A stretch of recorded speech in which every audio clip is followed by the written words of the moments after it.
Salut la team, j'espère que vous allez bien. Aujourd'hui on se retrouve pour une vidéo un peu spéciale et dans cette vidéo je vais répondre à deux questions que beaucoup de personnes cherchent à savoir la réponse. La première, faut-il acheter le MetaQuest 3 quand on a le MetaQuest 2? Et la deuxième, quel casque VR faut-il acheter entre le MetaQuest 3 et le MetaQuest 2? Donc je possède toujours actuellement le MetaQuest 1, le MetaQuest 2 et le MetaQuest 3 et je suis assez légitime pour répondre à cette question. Et pour répondre à cette question, on va voir ensemble différents points de vue, à savoir les jeux natifs, à savoir les jeux en réalité mixte, parce que même sur le MetaQuest 2, on peut faire un peu de réalité mixte, même si c'est pas aussi abouti que le MetaQuest 3 avec ses caméras couleur et son capteur de profondeur, le multimédia, et pour terminer, les jeux PC VR, que ce soit les jeux de simulation de voiture, ou bien les jeux d'aventure, ou bien les jeux d'avion, on va comparer tout ça. Alors n'hésitez pas à mitrailler le bouton de pouce bleu, à vous abonner à ma chaîne si ce n'est pas fait, et activer la cloche de notification pour ne pas manquer mes futures vidéos, parce que tout ça, ça participe au développement de cette chaîne et c'est gratuit. On va commencer par parler des jeux natifs, c'est tout simplement les jeux qui se trouvent à l'intérieur de votre casque et qui fonctionnent sans PC ni rien, uniquement avec la puissance de votre casque. Là, 3 points sont essentiels pour savoir si c'est intéressant d'acheter le Quest 3. Le premier point, ça va concerner tout simplement la résolution d'écran. Permettez-moi de vous expliquer. Si on compare la résolution d'écran du MetaQuest 2, on retrouve du 1832 x 1920 pixels par œil, alors que la résolution du Quest 3, c'est du 2064 x 2208 pixels par œil.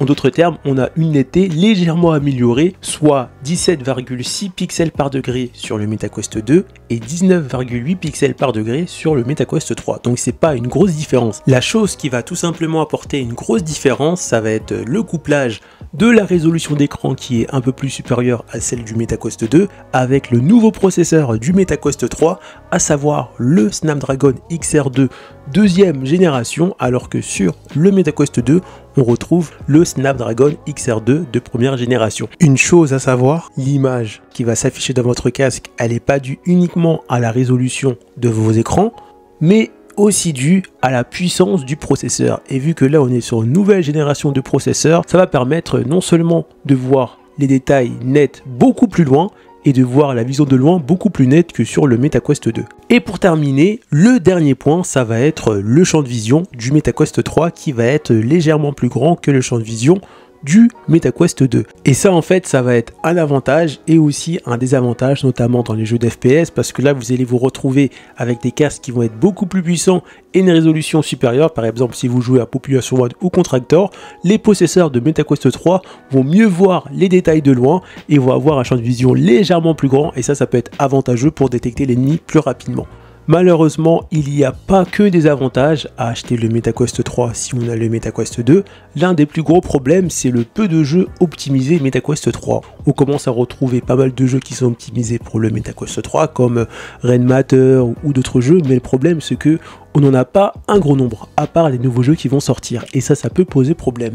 Mais grâce à l'application de QGO, si je l'ai bien prononcé, de Samuel, on peut retrouver des profils qui sont optimisés MetaQuest 3, et grâce à ça, on peut jouer à la plupart des jeux VR avec la puissance du MetaQuest 3. Concernant la réalité mixte, là, pas de débat possible, le Quest 3 est largement au-dessus grâce à ses caméras de couleur, son capteur de profondeur et bien sûr un processeur beaucoup plus puissant. Mais le MetaQuest 2 s'en sort de manière assez modeste parce qu'on peut retrouver des expériences en réalité mixte. Si on accepte d'avoir des caméras en noir et blanc, on peut faire de la réalité mixte de manière assez modeste et c'est plutôt pas mal. Une dernière chose à noter, c'est qu'en réalité mixte, on va retrouver un tas de jeux très intéressants, mais on va trouver très peu de gros jeux en réalité mixte sur le MetaQuest 3. Donc ça, c'est un défaut. La réalité mixte va être bien pour faire des petites expériences plus ou moins abouties. La réalité mixte est aussi très intéressante dans les jeux de sport, que ce soit les jeux de boxe, etc. Parce que là, vous pouvez mettre des petites parties du jeu VR dans votre réalité. Et là, vous pouvez par exemple faire un combat de boxe sans vous soucier des obstacles, de votre ordi, même de vos enfants, parce que là, vous voyez tout.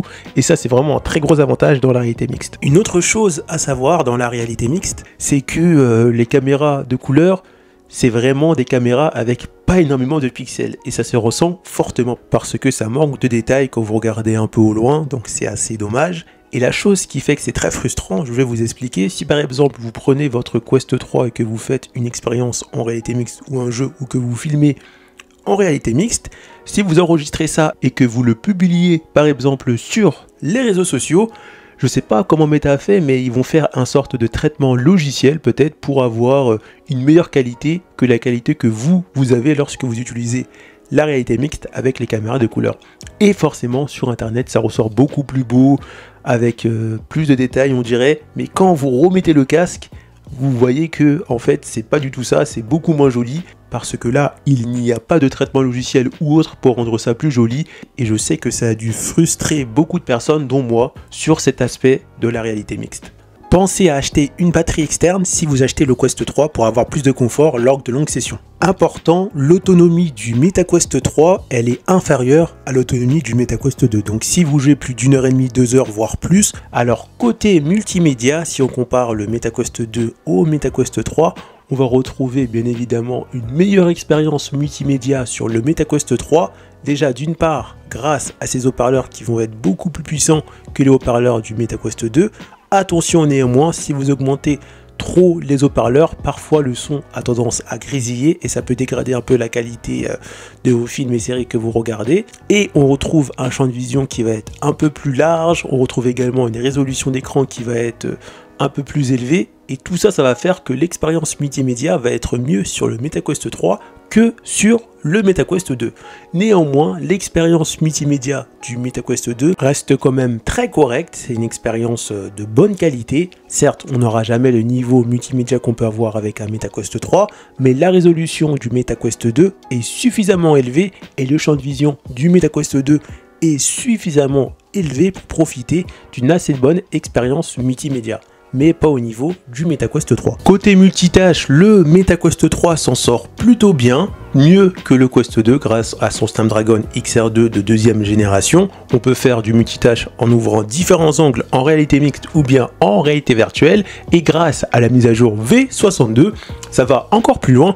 On peut lancer un jeu et quand on ouvre la page du jeu, on peut avoir encore du multitâche pendant que le jeu est lancé grâce à la puissance, je pense, du nouveau processeur du MetaQuest 3. Donc c'est vraiment pas mal et ça arrive avec la mise à jour V62 et c'est vraiment quelque chose d'intéressant.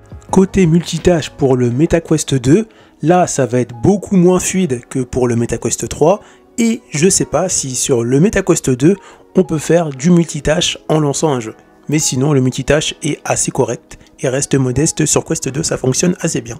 Alors côté tracking, donc le tracking des mains sur le MetaQuest 3, ça fonctionne plutôt bien et je pense que le processeur va aider pour faire en sorte que le tracking du MetaQuest 3 fonctionne mieux que sur MetaQuest 2. Et récemment, avec la mise à jour V62, ça a encore amélioré le tracking déjà pour le MetaQuest 3 et je pense aussi pour le MetaQuest 2, mais ça je suis pas sûr parce que avant, quand vous déposez vos manettes et que vous voulez utiliser vos mains dans la réalité virtuelle pour aller sur les menus, etc., c'était pas instantané. Et là c'est vraiment instantané, comme vous pouvez voir sur les vidéos, ça se fait de manière très rapide.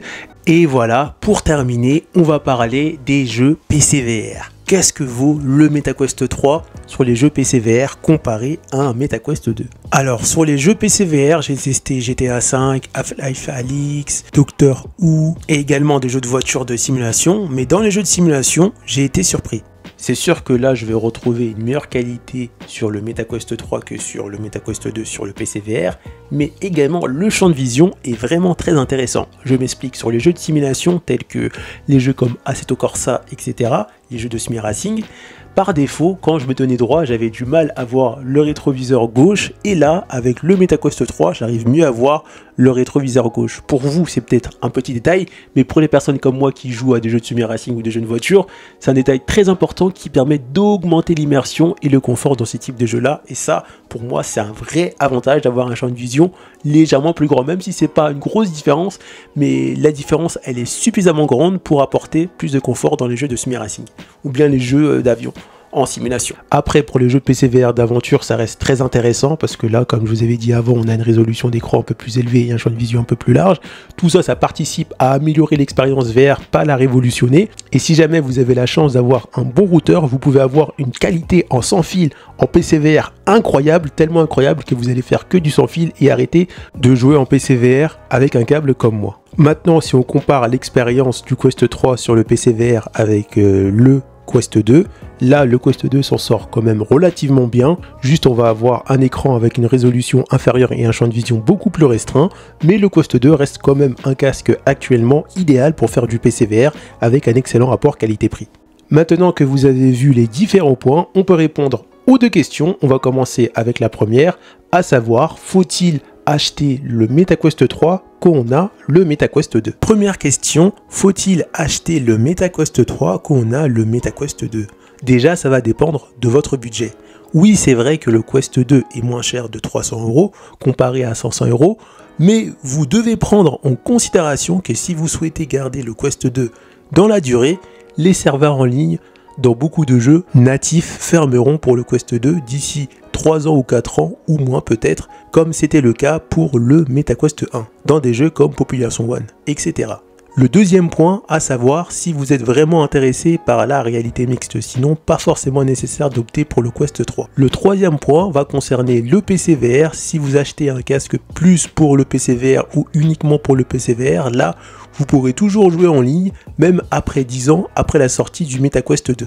Et pour finir, le dernier point, ça va concerner les améliorations. Est-ce que pour vous, les améliorations sont suffisamment importantes dans les jeux natifs ou PC VR pour passer du Quest 2 au 3? Et pour finir, on va répondre à la deuxième question, à savoir quel casque VR faut-il acheter entre le Quest 2 et le Quest 3. Déjà, vous prenez toutes les réponses de la première question et là, vous devez réfléchir, pas uniquement en termes de budget et uniquement si vous souhaitez pas faire de jeux de réalité mixte, vous devez réfléchir à savoir si vous allez jouer à beaucoup de jeux en ligne, ça peut être des jeux d'FPS ou des jeux d'aventure en ligne, parce que comme on sait, pour le Quest 1, beaucoup de serveurs en ligne ont fermé par rapport au Quest 1 pour se concentrer sur la puissance du Quest 2, donc d'ici 3-4 ans, moins ou plus, on doit prendre en compte, beaucoup de serveurs de jeux en ligne natifs vont fermer sur le Quest 2 pour se concentrer sur la puissance du Quest 3 et aussi pour le Quest 4. Donc si vous êtes une personne qui va pas forcément jouer à beaucoup de jeux en ligne ou des jeux en ligne de manière très simple comme VRChat qui nécessitent pas beaucoup de puissance, qui seront toujours compatibles je pense Quest 2 à l'avenir, vous pouvez acheter le MetaQuest 3. Vous pouvez acheter le MetaQuest 2 si les améliorations ne vous intéressent pas ou sont pas suffisamment conséquentes, ou bien si vous n'êtes pas intéressé par la réalité mixte.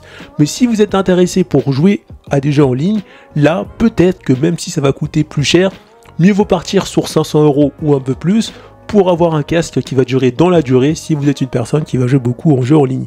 À part si vous faites plus du PC VR que du jeu natif. Donc voilà, on arrive à la fin de cette vidéo. N'hésitez pas à mitrailler le bouton de pouce bleu et me dire en commentaire ce que vous pensez de ma vidéo et quel casque VR vous allez choisir et quel casque vous allez acheter. Et dites-moi pourquoi et on se retrouve pour une prochaine vidéo. A plus!